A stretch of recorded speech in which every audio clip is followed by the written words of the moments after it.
Hey, it's Richard with Matthews Wealth Management, diving into August 2023 M2 and balance sheet for the Federal Reserve, because we love the Fed around here. But it matters, right? This is pretty much what drives the economy and drives the markets. And I wish it wasn't that way. I wish that the markets and the 300 million people could make their own decisions for what money and time is worth. But no, we only let a couple of people make those calls. So here we go. Let's dive into how much money is circulating. And more changes, more revisions, right? If you keep up with these, I hate revisions because I don't understand why we can't know how much we created in a month. We have to go back and say, no, we actually created a little bit more. Anyway, $20,902.7 billion floating around out there. Divide that by 330 million Americans and figure out how much per. I don't know. Is that something to aim for? Is that a net worth you should aim for, to say I'm worth my average American status? I don't know. Do the math. But from 1958 all the way to blah, blah, blah, blah, blah. Oh, gosh, that was a crisis. You can't tell because I know the camera, the distance here, and we got a weird lens, right? Like my hand gets really close. But yeah, so, wow, that's crazy. That was a crisis, y'all. That was the real estate crisis. That's why it's so gray. That's a recession right there. That little mini recession of COVID. But what did we do? We went crazy. But you can see it's different, right? It peaked, and then you see that little spike. Let's zoom in. All right. All righty. COVID, 6.5 trillion later. We started the tapering, and then it went up for 2 months. And guess what? It went up again. So money supply is continuing to grow, but not like it was. So if you remember last time, it was 0.63, I think, 0.6, somewhere in there, of a percent that M2 grew for the month of July. So there's that 20.9 trillion a month ago. Question mark means it changed. So what we looked at last, that's what's so annoying, man. Like down the road, somebody's going to watch these videos and they're going to be like, that number's wrong. And it's like, yeah, because they revised it. Sorry, I'm doing what I can. I'm using their own website, whatever. So 20.89 trillion, good job. I don't know. They grew it, but it should be zero. You know, I think that's the answer. Someone want to argue with that? It should be zero. Fix it. You know, I mean, if we have population growth, maybe. Give me a reason why it needs to grow 35%. That's just insane. Did that create more goods and services? No. Did it create more wealth inequality? Yes. You don't want to talk about redistribution?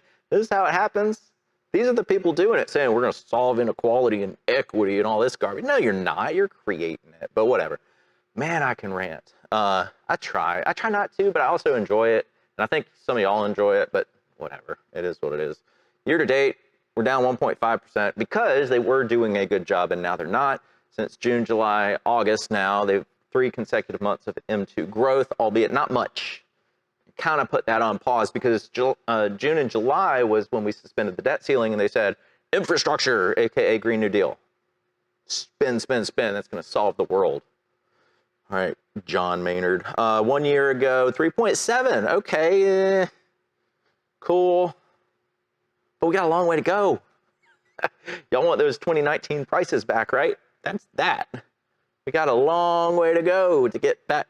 If that goes back to zero, we'll have 2019 prices. Okay, that's the best way to think of that. All right, let's get into what the Fed is actually doing.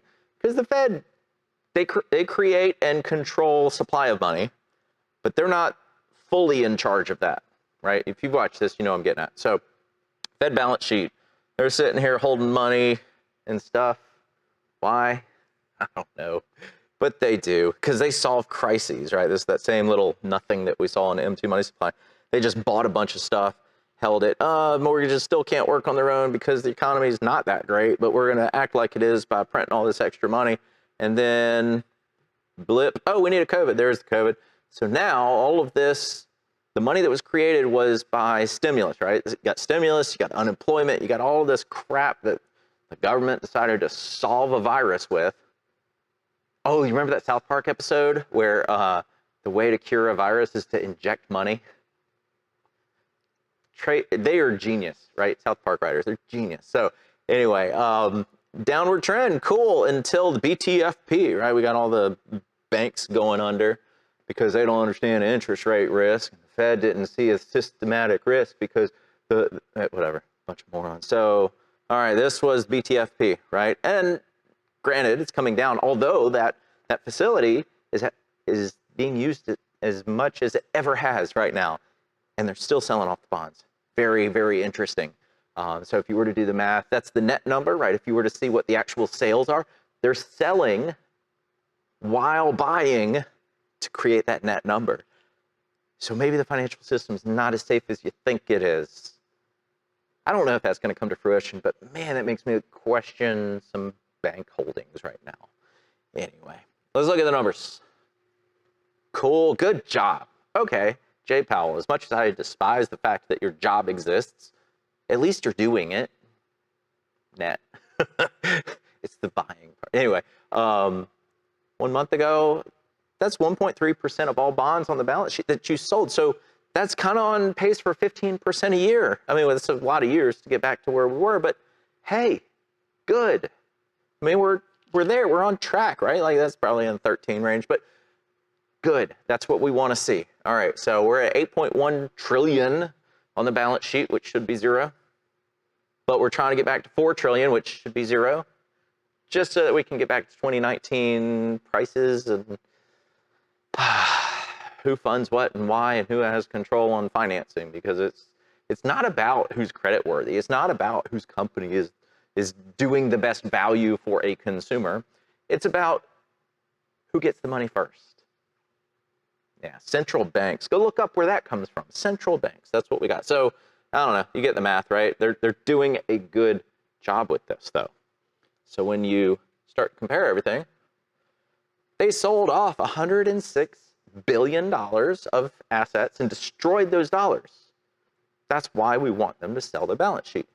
However, M2 went up by that 0.06, which is 12 billion. Add those together. Fiscal cut. The reason it's red is because we didn't cut. We have more deficit spending by 119 billion for the month of August, thanks to Congress. Wow, what would a balanced budget act do? Well, for one thing, it would crash the stock market. Do you know why? Because all of this money that gets injected goes to that large cap growth. So we all feel great about our 401ks for now, until reality comes back and we say, oh, there's not enough toilet paper. You know, because money doesn't, well, I did have that comment. Money can be used as toilet paper if we have enough of it. It's all digital though, so digital toilet paper, that's messed up. All right, so on that note, wow, and I'm in church. I really want to say thanks to people at church who let me use this while we're still waiting for a contractor. Talk about thieves in industry, but still waiting on a contractor for our building, and then we'll have our nice studio-esque type place where it won't be this chaotic, get everything set up and tear down. But we'll see what September looks like. Goodish on the Fed, terrible for Congress again, and I'm sure it'll be the same next time, but we'll see you then.